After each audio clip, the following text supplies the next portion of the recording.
E é interessante que por diversas vezes a religião, o cristianismo, ele é muito criticado ou fortemente criticado por conta de uma pauta moral, por conta de o que alguns vão dizer, um regime de regras e coisas do tipo. Mas quando nós olhamos para a Bíblia, quando nós olhamos para o texto de hoje, ele vai falar especificamente do nosso coração. Antes de costumes, antes de coisas que estão fora, ele traz algo para dentro, daquilo que nós somos. Sabemos que no Antigo Testamento, o coração está associado a sentimentos, ao ser, à mente. Tudo que representa essa parte material do homem, muitas vezes é caracterizado através do coração. E esse problema do nosso coração, como que nós lidamos com emoções, sentimentos, com a nossa existência diante de quem Ele é. E a gente vai ver um videozinho bem curto, antes de voltarmos.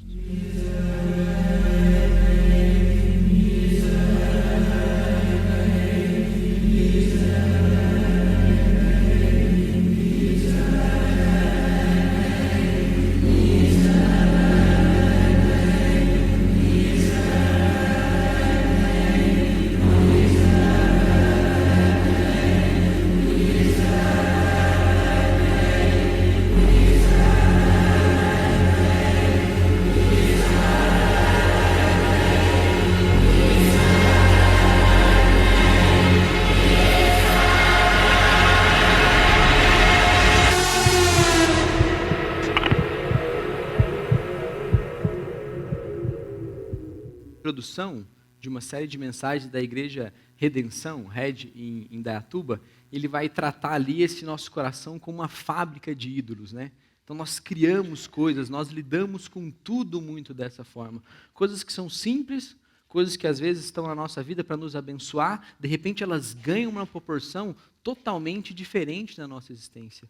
Aquilo que era para ser do nosso uso, usado para a glória de Deus, em benefício daquilo que Cristo é para nós, se torna um ídolo.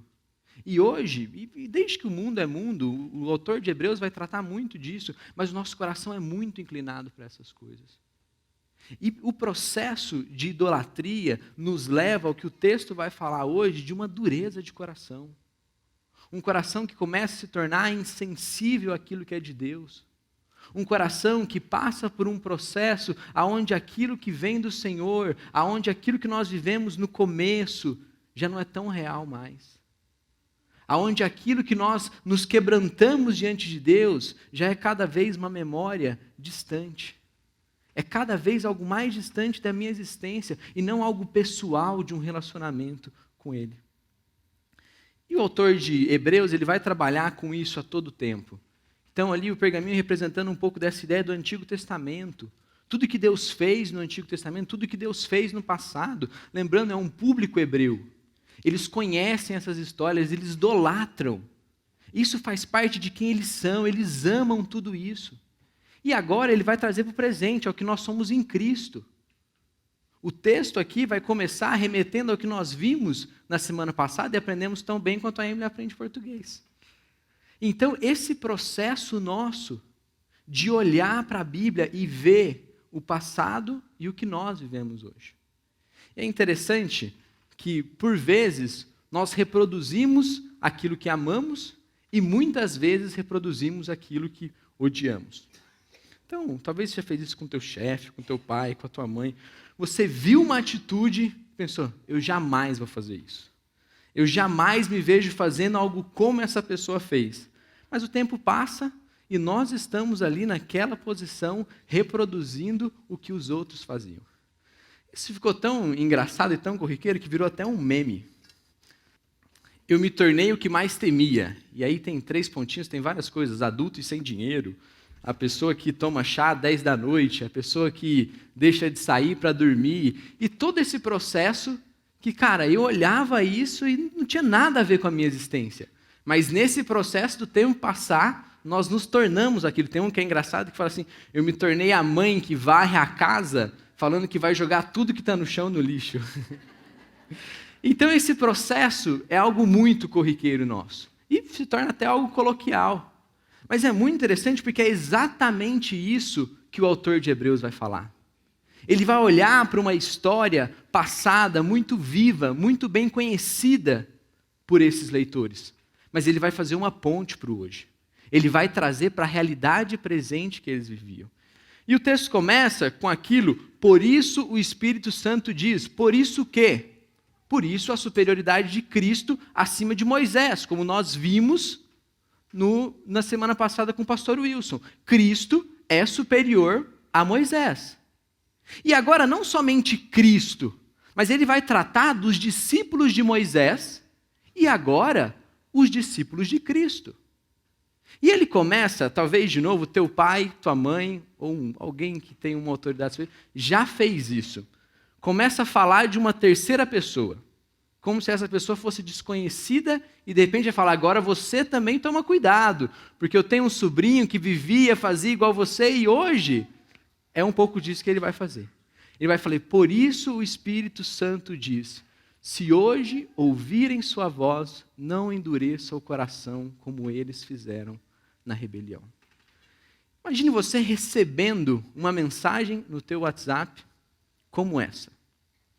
Imagina que você não teve que abrir a Bíblia para ler isso. Imagina que você nem sabe, provavelmente se não tivesse as referências, que é uma citação bíblica. Mas alguém está falando assim, ei, toma cuidado. Não sou eu que estou falando, mas o Espírito Santo diz, se hoje você ouvir a voz do Senhor, não endureça o coração para Ele.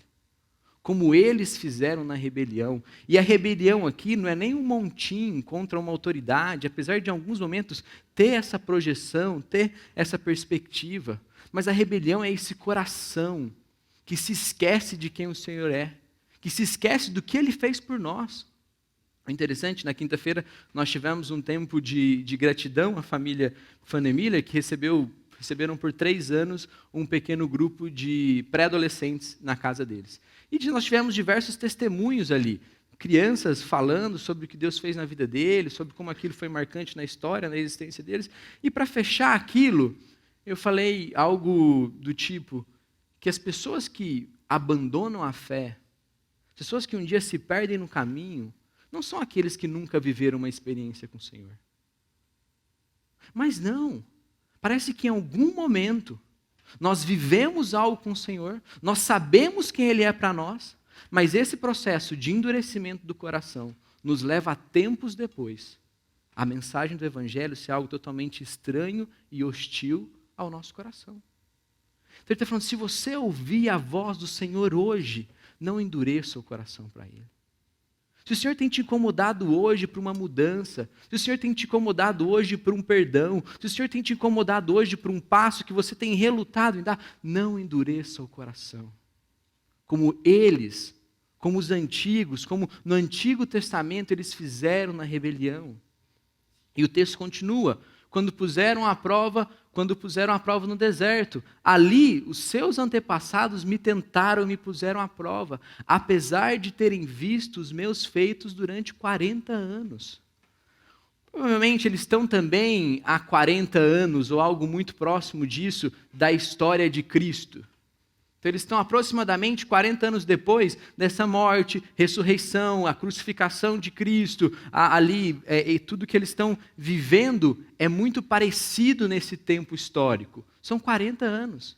Ele está falando, olha, esses da rebelião foram os mesmos que viram maná cair do céu, nuvem de fogo. Foi os mesmos que viram o Senhor libertar um povo que era escravo e cativo no deserto. Esse povo que endureceu o coração, esse povo que representou e que agora é caracterizado como aqueles que fizeram na rebelião, o povo da rebelião, foi um povo que viu os meus feitos, que me conheceu, que sabe quem eu sou. Então é um texto muito próprio para a gente, para nós que conhecemos o Senhor, para nós que conhecemos e presenciamos histórias reais com eles. E por diversas vezes a igreja faz isso, nós compartilhamos, falamos sobre aquilo que Cristo tem feito na vida um do outro, mas faça isso na tua vida. Lembre-se agora dos 40 anos de caminhada com o Senhor. Talvez não são 40, talvez são 4, como para alguns pré-adolescentes, crianças que estão no nosso meio, adolescentes, talvez são 5. Mas lembre-se quem o Senhor é para você. Porque parece que esse processo nos acomete a todo tempo.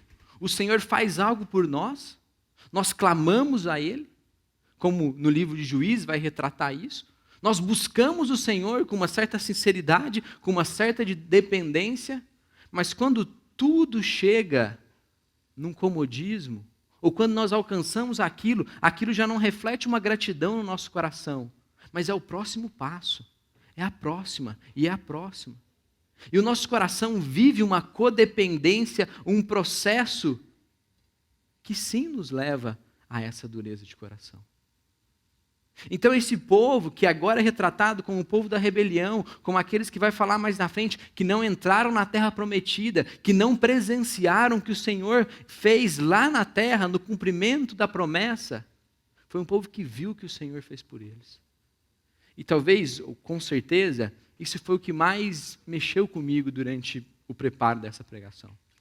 Não falo aqui como alguém que dissecou tanto esse texto a ponto de poder explaná-lo com todos os detalhes, mas como alguém que está sendo ministrado por esse texto.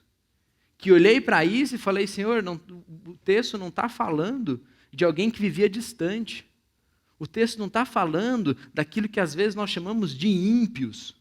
O texto não está falando de uma comunidade de pessoas que não conheciam a Deus, mas está falando de um povo que caminhou com Deus, um povo que tinha liderança, um povo que tinha no meio deles testemunhos de quem o Senhor era. Me puseram à prova, apesar de terem visto todos os meus feitos durante 40 anos. E o texto continua, por isso fiquei irado, é uma figura de linguagem ali, representando esse sentimento que Deus teve com toda aquela geração. Seu coração sempre se desvia de mim, vocês se recusaram a andar nos meus caminhos. Como esse ponto, por diversas vezes exemplificado, nós sabemos muito bem olhar para ciclano, olhar para fulano, olhar para talvez algum problema que nós vivemos, até com uma instituição, algo do tipo, e culpar esse processo. As coisas não deram certo por causa de tal pessoa. As coisas não deram certo por causa de tal situação. Mas parece que com o que aconteceu ali no Antigo Testamento, Deus não colocou ninguém na história, mas sim o próprio povo e Deus. E Deus, a todo tempo, deu toda a condição para esse povo caminhar. Deus deu toda a condição para eles não se desviarem. Mas eles sempre se desviam de mim. Se recusaram a andar nos meus caminhos. E por diversas vezes, como eu falei, esse texto ministrando ao meu coração, por diversas vezes eu vejo o meu coração insistentemente se desviando daquilo que o Senhor tem para mim. Daquilo que eu sei que é de Deus para a minha vida. Daquilo que eu sei que o Senhor tem conosco. É interessante que Jesus vai falar que algumas coisas que tinham na lei, não era porque Deus aprovava, era por causa da dureza de coração. Quando eles haviam tomado uma decisão no coração, não havia o que mudasse. Então esse povo se desviou. Vocês se recusaram a andar no meu caminho. Assim jurei em minha ira. Jamais entrarão no descanso. O descanso aqui está relacionado à terra, né? Então, toda uma geração não desfrutou da terra. Toda uma geração não entrou na Canaã prometida por causa da dureza de coração deles.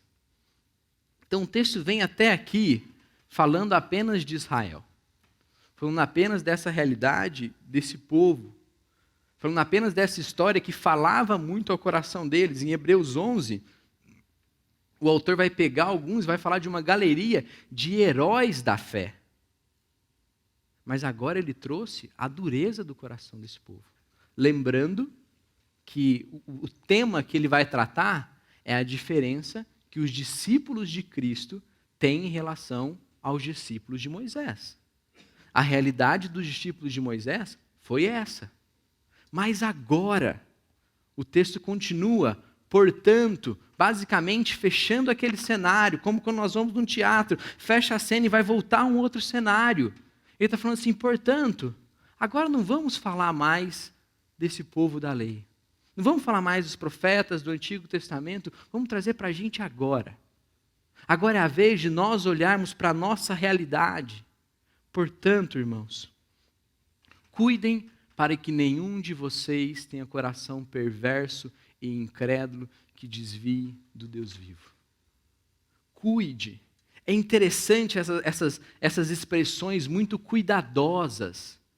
Preste atenção, cuide, ouve. Preste atenção, cuide para que o seu coração não se torne um coração perverso e incrédulo. Esse coração nosso, nós sabemos, essa é a inclinação dele. Mas como nós temos lidado com isso? Quando ouvimos alguém que deu um passo de fé, quando ouvimos alguém que tem testemunhado de um milagre, ou quando nós mesmos estamos diante de uma situação onde os nossos recursos, as nossas habilidades já não cabem mais. E a nossa atitude, o nosso coração como anda? Anda incrédulo. E não questões também, como eu coloquei aqui, de decisões, né? Mas nos processos da nossa vida. Qual é o alicerce que nós temos colocado nos nossos relacionamentos? Na nossa família, nos nossos filhos, seja no namoro, seja na expectativa de algo, seja no colégio. O nosso coração vive como um coração perverso e incrédulo. E o texto está falando, cuidem para que aquela realidade não seja a mesma encontrada no meio de vocês hoje. E como que esse processo vai se dar? Como que nós seremos ajudados a ouvir essa voz, a não endurecer o nosso coração, a não ter um coração perverso, um coração incrédulo? Advirtam uns aos outros todos os dias, enquanto ainda é hoje. Então parece que esse processo de igreja, como nós vivemos ontem, um encontro de gerações, não é um processo simplesmente de lazer. Não é um processo apenas de escolha. Eu escolho se eu vou viver em comunidade, se eu não vou viver em comunidade. Eu escolho se eu vou fazer parte de uma igreja ou se eu não vou fazer parte de uma igreja. Mas ele está falando, olha, esses relacionamentos é o que nós precisamos. A Bíblia vai falar diversas vezes uma expressão chamada alélum, que fala sobre uns aos outros. É um projeto coletivo.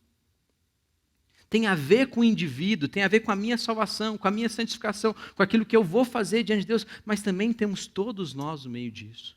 E esse processo de advirtam uns aos outros todos os dias, enquanto é hoje. E essa nossa luta também de entender o processo de ser advertido e de advertir. Como o nosso coração reage quando alguém chega até nós e vem falar, olha, isso não está correto. Isso não é legal. Isso não agrada a Deus. Num processo, e é interessante que estudando esse texto, procurando algumas fontes, ouvindo algumas pessoas, e aí tinha um vídeo lá, que era a respeito desse texto, e eu cliquei, né? O pastor começava naquele discurso, né? E Deus te ama como você é, e vai ser sempre assim, e você chegou aqui, e eu entendo, não estou jogando isso fora, mas é um processo que muitas vezes não termina no ponto da transformação. Um texto que está falando, eu preciso ser advertido. O meu coração é inclinado a ser um coração perverso e incrédulo, todos nós. E nós precisamos de pessoas nessa caminhada, para nos mentorear, para nos cuidar. E é um desafio duplo. É o desafio de você sair da sua zona de conforto, ir em direção a alguém e falar, olha, eu acho que isso não é correto diante de Deus. E é o processo contrário também, de ouvir com paciência, de ouvir com respeito. Então, o processo dos dois lados exige muito de nós. Exige muito essa disposição bíblica. Mas ok, advirtam uns aos outros. Nesse processo de não fazer como Israel, de não ser um povo rebelde, de não cair nessa dureza de coração, nós precisamos uns dos outros. Nesse processo de caminhada. Nesse processo de mútua ajuda e também de mútua exortação. E o texto vai falar, continua, para que nenhum de vocês seja enganado pelo pecado e fique endurecido. O professor Carlos Oswaldo, ele tinha uma frase, e essa frase fala muito no meu coração. Ele falava basicamente, o pecado é o pior negócio da tua vida. Imagina a pior coisa que você fez. Lembra que uma vez eu quebrei uma máquina de um Na verdade, eu quebrei uma cadeira de um amigo e dei uma máquina fotográfica para resolver aquilo. Para aquilo não ficar. Era garoto, não tinha dinheiro para pagar a cadeira e tinha uma máquina fotográfica que era minha. Eu falei, não, fica com ela então, para resolver esse negócio da cadeira. Imagina um péssimo negócio que você fez na tua vida. E o Carlos Oswaldo falava isso, cara, o pecado é o pior negócio da tua vida. Sabe por quê? Porque ele te promete algo que ele não pode te dar. Vamos voltar para o Éden? O que ele prometeu? Um conhecimento que ele não poderia dar. Um poder que ele não poderia dar. Então, ele está te enganando, ele está te prometendo algo que ele não pode dar. E no final, ele te cobra um preço que você não quer pagar. Ele vai te cobrar um preço maior do que você quer pagar. Voltando para o Éden, a queda era muito maior do que Adão e Eva imaginavam.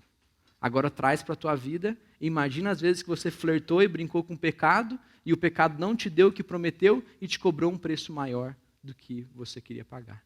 E esse é o processo, seja enganado pelo pecado e fique com o coração endurecido. Essa tem que ser o nosso cuidado. Uma atenção nossa, para que o nosso coração não esteja caminhando nesse processo de endurecimento, de incredulidade e perversidade. Que o nosso coração não se entregue a esses processos. E o texto continua. Por quê? Então, por que nós devemos lutar contra isso? Não é simplesmente porque tem duras consequências, não é simplesmente porque um povo recebeu uma promessa e não entrou nessa promessa, mas porque nós nos tornamos participantes de Cristo. Lembra a superioridade de Cristo com relação a Moisés? A superioridade dos discípulos de Moisés aos discípulos de Cristo? Os discípulos de Cristo são participantes. Os discípulos de Cristo não estão de fora vendo o que está acontecendo. Os discípulos de Cristo fazem parte. E se de fato nos mantivermos firmes até o fim, a confiança que nele depositamos no início. O autor de Hebreus também, ele vai diversas vezes voltar a isso. Lembre-se daquilo que corriqueiramente nós chamamos como o primeiro amor. Aquela primeira entrega ao Senhor. Aquele sentimento de necessidade de mudança. Ele está falando, olha, você faz parte. Você é participante do corpo de Cristo. Você é participante de tudo que Cristo faz. Ele está renovando todas as coisas. Deus está renovando todas as coisas em Cristo. E nós fazemos parte disso. Então, por isso, lute contra o seu coração. Por isso, lute contra essas coisas. Lembre-se do que foi dito. Se hoje ouvirem sua voz, não endureçam o coração como eles fizeram. O texto começa falando disso. Quase que no meio ali, para o final de toda essa ideia, ele volta a enfatizar a mesma coisa. Se hoje o Senhor fala ao teu coração, ouça. Se hoje o Senhor tem te incomodado, ouça. Se hoje o Senhor tem te consolado, ouça. Se ao ouvir essa mensagem, o nosso coração se enche de esperança, o nosso coração se enche de desejo, de vontade, de pedir perdão pelos nossos pecados, de reconhecer as áreas que não temos vivido aquilo que Cristo tem para nós, ouça. Não entre nesse processo de idolatria e de endurecimento. E o texto vai terminar com um último ponto e vai falar: e quem foram os que se rebelaram mesmo depois de terem ouvido? Não foram aqueles que saíram do Egito conduzidos por Moisés? E quem deixou Deus irado durante 40 anos? Não foi o povo que pecou e cujos corpos ficaram no deserto? E quem Deus se dirigiu quando jurou que jamais entraria em seu descanso? Não foi o povo que lhe desobedeceu? Vemos, portanto, que não puderam entrar no descanso de novo, naquele contexto, a terra prometida, por causa de sua incredulidade. O pecado prometeu àquele povo que eles sabiam fazer melhor do que Deus. O pecado prometeu àquele povo que o que tinha no Egito era melhor do que estava tendo no deserto. O pecado prometeu àquele povo que se um dia Moisés não tivesse com eles, eles tinham que fazer algo para representar uma idolatria ou algo que o coração deles pudesse confiar. O pecado prometeu tudo isso para eles. E eles ouviram, eles foram seduzidos por isso. E o pecado cobrou um preço deles. É um Deus que pune injustiça e restaura em amor. Nós falamos desse amor de Deus, mas também dessa justiça dele. É o Deus que olhou para esse povo, olhou para essa geração e falou: vocês não vão participar do descanso. Vocês não vão entrar na terra. E a minha oração pessoal e a minha oração por todos nós é que nós possamos ouvir a voz do Senhor. Que nosso coração não se endureça com relação a quem Ele é e tudo que Ele fez por nós.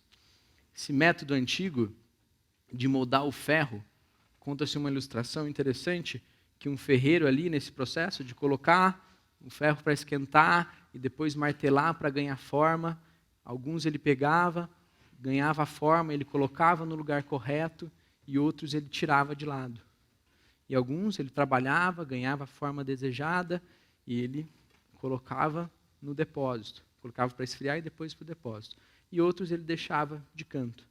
E uma pessoa acompanhando ali, curioso, perguntou: por que esses você trabalha bem e coloca, e aqueles logo no começo você já abandona? E aí o ferreiro fala: aquelas peças são muito duras e elas não são mais maleáveis, elas não estão mais moldáveis, elas já têm uma forma tão rígida que com elas não adianta mais esquentar, não adianta mais colocar força, não adianta mais martelar. E o meu desejo, a nossa oração é que o Senhor não permita que o nosso coração seja como esse ferro, duro, maleado, que não é mais maleável, que não aceita mais mudanças, que chegou num ponto de, olha, como a gente faz isso com as outras pessoas, às vezes faz, já é assim mesmo, não muda mais. E às vezes nós falamos de outro, mas nós olhamos para o nosso coração e falamos isso. Eu lembro uma vez conversando com o João Marcos, perguntei: João Marcos, como está a saúde? Ele falou assim: olha, eu estou bem o suficiente para o meu médico. Nem para morrer, porque aí ele perde o cliente, nem também para deixar de ir lá, voltar sempre, coisa de... E a nossa vida espiritual parece que a gente vive algo muito parecido, assim, a gente nem está vivendo aquilo que Deus realmente quer, mas ele não entregou tudo ainda, a gente está num meio de campo, no meio de caminho ali, sabe, ao ponto que a gente nem se entrega, mas também não vai viver tudo que o Senhor tem para a gente. Mas, meus irmãos, se o Senhor falar com você hoje, não endureça o seu coração. Se o Senhor falar com você daqui a um mês, o Senhor falar com você amanhã, porque Ele não veio aqui só domingo, amanhã Ele está na tua casa, está no teu trabalho, está no teu carro. Se Ele continuar falando com você, não endureça o seu coração a Ele. E algo fantástico é o que Ezequiel pronunciou. Nós falamos de um coração duro. Nós relatamos um coração duro. Mas Ezequiel também disse que o Senhor, eu lhes darei um coração novo e colocarei em vocês um novo espírito. Renovarei seu coração de pedra e lhe darei um coração de carne. Essa é a promessa para a igreja. Essa é a promessa para a gente hoje. Se o Senhor está falando com você hoje, não endureça o coração. Eu hoje de manhã procurei no Dr. Google 6 sinais semanas antes de ter um infarto. Talvez você ouça isso agora e a gente fica, meu Deus, eu estou nesse processo, mas diz que dor torácica é um dos sinais. Uma falta de ar, náusea, indigestão, azia e dor abdominal, tontura e suor frio, semanas pode ser um dos sinais de que algo ruim vai acontecer tempos depois, que o nosso corpo nos acusa. E o endurecimento de coração também dá seus sinais. Um comodismo espiritual. Como o nosso tempo nos ensinou a ter perspectivas. Nós temos perspectivas para os nossos filhos, temos perspectiva para a nossa vida profissional, temos perspectivas para viagens, para tudo. Mas qual a tua perspectiva espiritual? O que você quer fazer nos próximos meses que você não tem feito hoje? Quais são as áreas que você precisa e que você vai crescer? Lembrando que o comodismo é um dos sinais. O abandono das disciplinas espirituais. O pastor Giovaldo falou disso. A porta continua estreita. Ok, o mundo mudou, as coisas mudaram, mas tem algumas coisas no cristianismo que precisam ser vividas da mesma forma. A porta continua estreita. As disciplinas espirituais continuam para a nossa vida. Pecados que antes eram ocasionais. Ok. Estava acontecendo nesse processo nosso de queda, volta, a gente ora, está bem, mas ok, esse processo a gente está crescendo. Mas aquilo está se tornando um hábito na tua vida. A ira, a inveja, a malandragem, a imoralidade. Aquilo que, ok, era uma área de luta, está se tornando uma marca da tua vida. Críticas constantes, principalmente no que se diz respeito à vida com Deus, ao testemunho de um, à experiência do outro. A pessoa sempre tem um mais para falar. O esquecimento espiritual. Lembra do que ele falou? Olha, lembra do que você era no começo. Tira outra pessoa do processo, agora se coloca você e Deus. Lembra do que você viveu com Ele, a sinceridade do teu primeiro amor. E por último, nesse processo de um infarto espiritual, é você achar que tudo você vai dar um jeito. É você achar que para tudo você tem um recurso. É você achar que para tudo vai terminar da forma que você consegue. Se esquecendo desse processo de um Deus que faz coisas grandiosas por você. E esse é o nosso problema do coração. É um coração que insistentemente se desvia e não ouve ao Senhor. Saia daqui com questões práticas. Para começo, tenha um tempo, talvez hoje, amanhã, peça perdão ao Senhor por essas áreas. Peça perdão ao Senhor pelo esfriamento que você tem vivido. Peça ao Senhor esse coração que é mole, que é de carne, que não é duro. O segundo processo, valorize, busque pessoas que estão no momento espiritual melhor do que você. Peça ajuda. Dê liberdade, busque alguém, seja tua esposa, teu marido, um amigo muito próximo, e fala, você tem a liberdade de me advertir em amor, de falar sobre o que eu tenho vivido que não agrada a Cristo. Busque essas coisas. Por quê? Se vocês ouvirem a voz do Senhor hoje, não endureça o coração para Ele. Vamos orar? Senhor, nós somos gratos, Pai. Somos gratos porque o Senhor não exige de nós que o nosso coração agora saia daqui e vá buscar o Senhor no sentido de onde o Senhor está.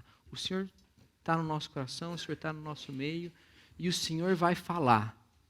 O que cabe a nós é ter esse coração sensível, disposto a ouvir a Tua voz. Senhor, que nós não sofremos duras consequências, como aquele povo de Israel sofreu, toda uma geração que não entrou no descanso. Mas que a nossa comunidade seja uma comunidade de indivíduos sensíveis à Tua voz, sensíveis a quem o Senhor é e dispostos a corrigir rota a todo tempo. A rota da nossa língua, do nosso coração, de tudo que nós somos, Deus. Dispostos a sermos agradáveis a Ti. Porque somos participantes de quem o Senhor é. E como os discípulos, com mais condições do que o Antigo Testamento teve, Pai. Muito obrigado por quem o Senhor é. Muito obrigado por Cristo e pelo Espírito que fala aos nossos corações. É o que nós pedimos em Cristo. Amém.